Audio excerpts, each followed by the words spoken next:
S, ಇದರ ಬಗ್ಗೆ ಇನ್ನಷ್ಟು ಡೀಟೇಲ್ಸ್ ನೀಡೋದಕ್ಕೆ ನ್ಯೂಸ್ ಡೆಸ್ಕ್ ಇಂದ ವಿನೋದ್ ಜಾಯ್ನ್ ಆಗಿದ್ದಾರೆ ಲೈವ್ ಅಲ್ಲಿ.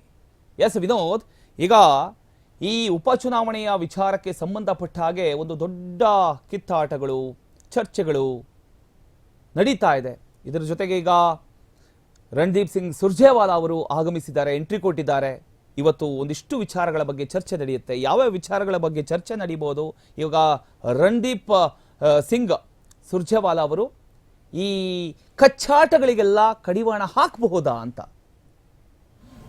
ಪ್ರಮೋದ್, ಇಲ್ಲಿ ಪ್ರಮುಖವಾಗಿ ಒಂದು ರಾಜ್ಯದಲ್ಲಿರ್ತಕ್ಕಂಥ 2 ಕ್ಷೇತ್ರಗಳಿಗೆ ಉಪಚುನಾವಣೆ ಇದೆ. ಆ ಒಂದು ಉಪಚುನಾವಣೆಗೆ ಆಗಲೇ ಒಂದು ಬಿಜೆಪಿಯಿಂದ ಟಿಕೆಟ್ ಅನೌನ್ಸ್ ಆಗಿದೆ, ಬಿಜೆಪಿ ಕ್ಯಾಂಡಿಡೇಟ್ ಟಿಕೆಟ್ ಅನೌನ್ಸ್ ಆಗಿದೆ. ಆದರೆ ಕಾಂಗ್ರೆಸ್ ಪಕ್ಷದಲ್ಲಿ ಆ ಥರ ಆಗಿಲ್ಲ. ಯಾಕಂದರೆ ಒಂದು ಗೊಂದಲಗಳು, ಒಂದು ದಾವಣಗೆರೆ ದಕ್ಷಿಣದಲ್ಲೂ ಒಂದು ಗೊಂದಲ ಇದೆ, ಜೊತೆಗೆ ಬಾಗಲಕೋಟೆಯಲ್ಲೂ ಸಹ ಒಂದು ಗೊಂದಲ ಇದೆ, ಅಂದರೆ ಪೈಪೋಟಿ ಇದೆ. ಸೊ ಆ ಒಂದು ನಿಟ್ಟಲ್ಲಿ ಅದು ತುಂಬ ಕಗ್ಗಂಟಾಗಿರುವ ಕಾರಣದಿಂದ ಅದು ಇನ್ನೂ ಒಂದು ಚುನಾವಣೆಗೆ ಅಭ್ಯರ್ಥಿಗಳನ್ನು ಘೋಷಣೆ ಮಾಡಿ ಸ್ವಲ್ಪ ವಿಳಂಬ ಆಗ್ಬೋದು. ಸೊ ಆ ಒಂದು ಕಾರಣಕ್ಕೆ ಇವತ್ತು ರಾಜ್ಯಕ್ಕೆ ಒಂದು ರಾಜ್ಯ ಉಸ್ತುವಾರಿ ಆಗಿರ್ತಕ್ಕಂಥ ಒಂದು ರಣದೀಪ್ ಸಿಂಗ್ ಸುರ್ಜೇವಾಲಾ ಬರ್ತಿದ್ದಾರೆ. ಈ ಒಂದು ಸಂದರ್ಭದಲ್ಲಿ ಅಂದರೆ ರಾಜ್ಯದಲ್ಲಿರ್ತಕ್ಕಂಥ ಕೆಲವೊಂದಿಷ್ಟು ಸಮಸ್ಯೆಗಳು, ಪಕ್ಷದ ಆಂತರಿಕ ವಿಚಾರಗಳ ಬಗ್ಗೆ ಒಂದು ಇವತ್ತು ಚರ್ಚೆ ಆಗುತ್ತೆ. ಒಂದು ಸಚಿವ ಸ್ಥಾನ ಪುನರ್ರಚನೆ ಮಾಡಬೇಕನ್ನೋದು ಒಂದು 4-5 ಸಾರಿ ಎಂದು ಗೆದ್ದಿರ್ತಕ್ಕಂಥ ಒಂದು MLAಗಳು ಹೇಳ್ತಿರೋದು, ಜೊತೆಗೆ ಕ್ಯಾಬಿನೆಟ್ ರೀಶಫಲ್ ಆಗ್ಬೇಕಂತಿರೋದು, ಮತ್ತೊಂದು ಕಡೆ ಉಪಚುನಾವಣೆಗೆ ಅಭ್ಯರ್ಥಿಗಳ ಆಯ್ಕೆ, ಈ ಎಲ್ಲ ವಿಚಾರಗಳ ಬಗ್ಗೆ ಇವತ್ತು ಒಂದು ಸಭೆ ಆಗುತ್ತೆ. ಸಭೆಯಲ್ಲಿ ಈ ಎಲ್ಲ ವಿಚಾರಗಳು ಪ್ರಸ್ತಾಪ ಆಗುತ್ತೆ. ಇಲ್ಲಿ ನಾವು ಪ್ರಮುಖವಾಗಿ ಒಂದು ವಿಚಾರನ ತೆಗೆದುಕೊಳ್ಳೋಣ. ಒಂದು ಉಪಚುನಾವಣೆ ಅನ್ನೋದು ಏನಿದೆ, ಒಂದು ದಾವಣಗೆರೆ ದಕ್ಷಿಣದಲ್ಲಿ ಮುಸ್ಲಿಂ ಅಭ್ಯರ್ಥಿಗೆ ಒಂದು ಟಿಕೆಟ್ ಕೊಡಬೇಕನ್ನುವ ನಿಟ್ಟಿನಲ್ಲಿ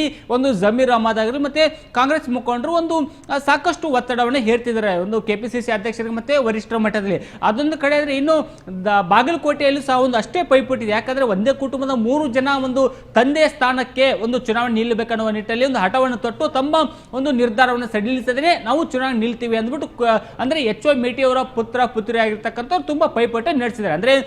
ಅಂದ್ರೆ ಮಲ್ಲಿಕಾರ್ಜುನ್ ಮೇಟಿ, ಉಮೇಶ್ ಮೇಟಿ ಮತ್ತೆ ಅವರ ಇನ್ನೊಬ್ಬ ಸಹೋದರಿ 3 ಜನರು ನಾನು ಚುನಾವಣೆ ಸ್ಪರ್ಧಿಸ್ತೀನಿ ಅಂತ ಹೇಳಿದ್ರು. ಇದಾದ ಸಂಬಂಧ ಇದರ ಬೆನ್ನಲ್ಲೇ ಒಂದು CM ಸಿದ್ದರಾಮಯ್ಯ ಒಂದು ಸಂಧಾನ ಸಭೆಯನ್ನು ಮಾಡಿದ್ರು. ಆ ಒಂದು ಸಂಧಾನ ಸಭೆಯನ್ನು ಯಾವುದೇ ರೀತಿ ವಿಫಲವಾಯಿತು. ಸೊ ಆ ಒಂದು ನಿಟ್ಟಿನಲ್ಲಿ CM ಸಿದ್ದರಾಮಯ್ಯನವರು ಅಂದ್ರೆ ಏನು ಉಮೇಶ್ ಮೇಟಿ ಇದ್ರೆ ಅವರು ಪರವಾಗಿ ಒಲವನ್ನು ತೋರಿದ್ದಾರೆ. ಆದ್ರೆ ಇಲ್ಲಿ ಒಂದು ವೇಳೆ ನನ್ನನ್ನು ಹೊರತುಪಡಿಸಿ ಬೇರೆ ಯಾರಿಗೂ ಟಿಕೆಟ್ ಕೊಟ್ಟಂತ ಸಂದರ್ಭದಲ್ಲಿ ನಾನು ಬಂಡಾಯ ಅಭ್ಯರ್ಥಿಯಾಗಿ ನಿಲ್ತೇನೆ ಅಂದ್ಬಿಟ್ಟು ಒಂದು ಉಮೇಶ್ ಅವರ ಸಹೋದರಿ ಈಗಾಗಲೇ ಒಂದು ಅನೌನ್ಸ್ ಮಾಡಿದ್ದಾರೆ. ಸೊ ಆ ಒಂದು ನಿಟ್ಟಿನಲ್ಲಿ ಈ ಒಂದು ಈ ಒಂದು ಕಗ್ಗಂಟಿನಿಂದ ಅದನ್ನು ಹೇಗೆ ನಾವು ನಿವಾರಣೆ ಮಾಡಬೇಕು, ಜೊತೆಗೆ ಚುನಾವಣೆ ನಡೆಸೋಕೆ ಇನ್ನೊಂದು ತುಂಬಾ ದಿನಗಳ, ಕೇವಲ 19 ದಿನಗಳ ಕಾಲ ಸಮಯಾವಕಾಶ ಇದೆ.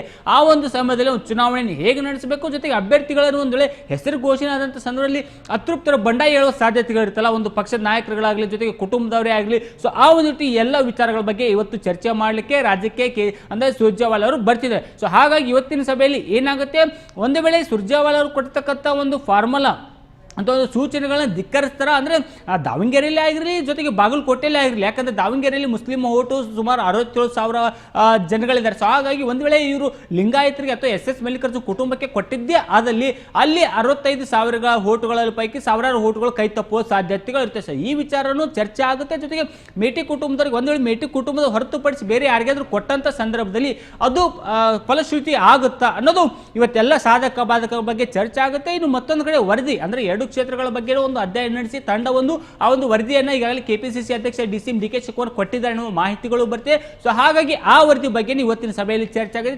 ಚರ್ಚೆಯ ನಂತರ ಇನ್ನೊಂದು 2-3 ದಿನಗಳಲ್ಲಿ ಒಂದು ಕಾಂಗ್ರೆಸ್ನ ಅಭ್ಯರ್ಥಿಗಳನ್ನ ಘೋಷಣೆ ಮಾಡುವ ಸಾಧ್ಯತೆಗಳು ದಟ್ಟವಾಗಿದೆ. ಪ್ರಮೋದ್, ಎಲ್ಲ ಒಂದ್ ಕಡೆ ಈಗ ಬಿಜೆಪಿ ಈಗಾಗಲೇ ಅಭ್ಯರ್ಥಿಯನ್ನ ಘೋಷಣೆ ಮಾಡಿಬಿಟ್ಟಿದೆ. ಇನ್ನು ಕಾಂಗ್ರೆಸ್ ಮಾತ್ರ ಯಾಕೆ ಇಷ್ಟೊಂದು ಸರ್ಕಸ್ ಮಾಡ್ತಾ ಇದೆ, ಯಾಕೆ ಇಷ್ಟೊಂದು ಗೊಂದಲದಲ್ಲಿ ಸಿಕ್ಕಾಕೊಳ್ತಾ ಇದೆ, ಇದಕ್ಕೆ ಅಂತ್ಯ ಯಾವಾಗ ಏನು ಅಂತ?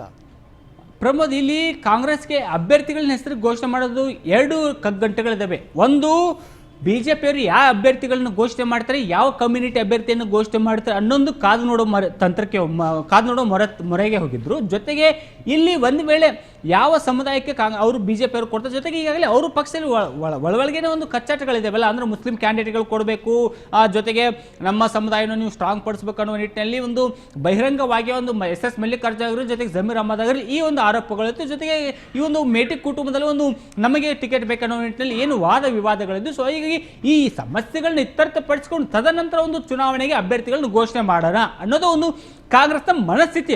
ಆದರೆ ಕಾಂಗ್ರೆಸ್ನ ಈ ಒಂದು ಆಲೋಚನೆಗೆ ಒಂದು ವಾತಾವರಣ ಪೂರಕವಾಗಿರ್ಬೇಕಲ್ಲ, ಯಾಕಂದ್ರೆ ದಿನಗಳ ಬೇರೆ ತುಂಬಾ ಕಮ್ಮಿ ಇದೆ. ಇವತ್ತು ಆಲ್ರೆಡಿ 20, ಇನ್ನು 4 ದಿನದಲ್ಲಿ ಒಂದು ಬಿ ಫಾರಂ ಕೊಡಬೇಕು, ಜೊತೆಗೆ ನಾಮಿನೇಷನ್ ಮಾಡಬೇಕು. ಸೊ ಅಷ್ಟೆಲ್ಲ ಟೈಮ್ ಇಲ್ಲ. ಸೊ ಹಾಗಾಗಿ ಕಡಿಮೆ ಅವಧಿಯಲ್ಲಿ ಅಭ್ಯರ್ಥಿಗಳನ್ನ ಆಯ್ಕೆ ಮಾಡಬೇಕಾಗಿರೋದು ಕಾಂಗ್ರೆಸ್ನ ಕೈಯಲ್ಲಿ. ಆದರೆ ಕಾಂಗ್ರೆಸ್ ಇನ್ನೂ ಎಷ್ಟು ದಿನ ತೆಗೆದುಕೊಳ್ಳುತ್ತಾ ನೋಡಬೇಕು. ಅಂದ್ರೆ 24ನೇ ತಾರೀಕು ಬೆಳಗ್ಗೆನೂ ಒಂದು ಕ್ಯಾಬಿನೆಟ್ ಅನೌನ್ಸ್ ಮಾಡಿದ್ರೆ ಅದ್ರಲ್ಲಿ ಆಶ್ಚರ್ಯ ಇಲ್ಲ. ಯಾಕಂದ್ರೆ ಕೆಲಸ ತೊಡಕುಗಳು ಇರ್ತಾವಲ್ಲ, ಆ ಒಂದು ತೊಡಕುಗಳನ್ನ ನಿವಾರಿಸಿ ಒಂದು ಅಭ್ಯರ್ಥಿಗಳನ್ನ ಘೋಷಣೆ ಮಾಡುವ ಜವಾಬ್ದಾರಿ ಕಾಂಗ್ರೆಸ್. ಆದರೆ ಈ ಒಂದು ತೊಡಕುಗಳನ್ನ ಹೇಗೆ ನಿವಾರಣೆ ಮಾಡುತ್ತೆ ಅನ್ನೋದು ಕಾದು ನೋಡಬೇಕಿದೆ. ಪ್ರಮೋದ್, ಥ್ಯಾಂಕ್ ಯು ನಿಮ್ಮೆಲ್ಲ ಮಾಹಿತಿಗಾಗಿ ವಿನೋದ್.